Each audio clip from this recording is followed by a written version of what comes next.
Gog and Magog. You hear that? There's a story about Aldu Karnan, and he's probably an alien. I think he lived for like 2 centuries. And these people asked him for some help about Gog and Magog harassing them.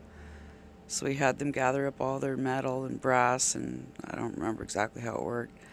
And they made it really hot, and they basically blocked it. And the story goes, um, these Gog and Magog. Okay, in the book of Revelation, you hear about that creature. It's got teeth like a lion, face like a man, hair like a woman, armor almost like a horse with armor on it. The tail's got a serpent, and they sting, and the sting makes a person sick for 6 months. So, here's my take on Gog and Magog. You can look at countries, or you can look at the fact that there's these creatures that come out of the smoke, volcanoes probably, and it's like a fireball from heaven hits the earth, and that turns the key, which opens up this pit thing, and out of the smoke drop these creatures. Now, if you look on some of the hieroglyphics, especially about the Assyrians, you'll see these creatures depicted. Like, they're depicted right there. So, basically what happens is, just as the rapture happens, another scenario happens here for the disbelievers. So you got the rapture, all the believers, they're all removed.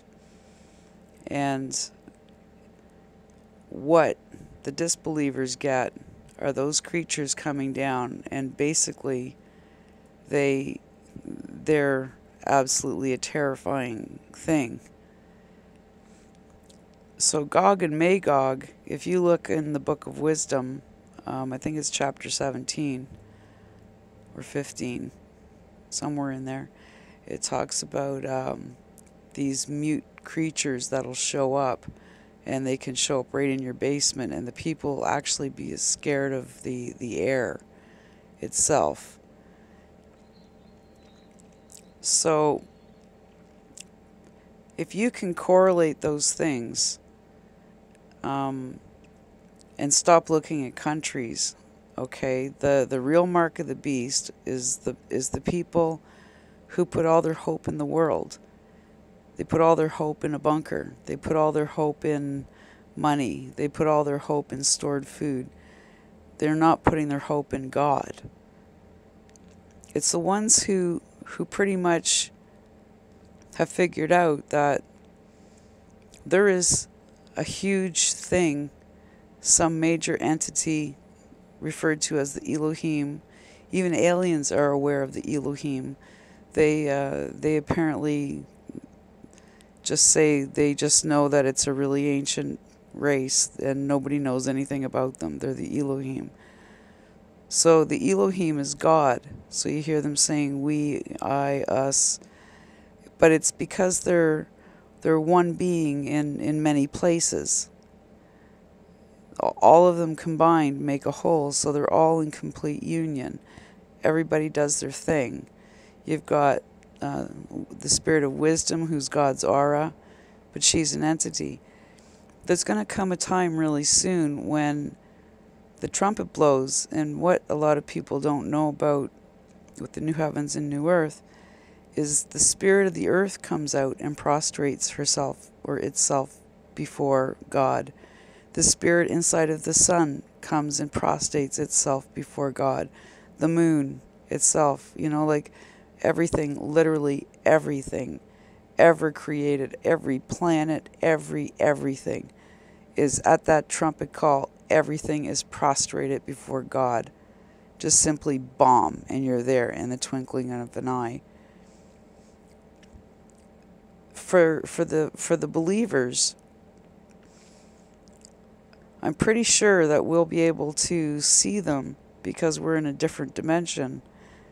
And they might be able to even see us because apparently they can call to us and say, you know, can't we borrow some of your goodness? And we're saying, like, no, you can't. You made your choice. So you've got these people that hide behind religion. It doesn't matter which religion. And they sit there on their thrones. And they're so narrow-minded because they really think they got God convinced they're faithful.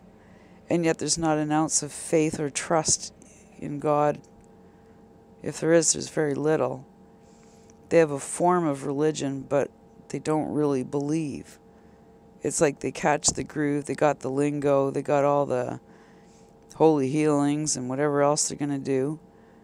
But the few are there who recognize the presence of God in every religion. But the greater majority people don't really think about the hereafter. They're more concerned about just today and living it up. You only live once kind of thing. And what they don't get is how much they're really losing out by just being told. And this is what the Antichrist, you want to know what the symptom of the Antichrist is, how you can pick him out? He's going to tell you the afterlife doesn't exist. Only this life does. So when you hear that, you got a problem. That's when you're going to have to really be steadfast. God bless.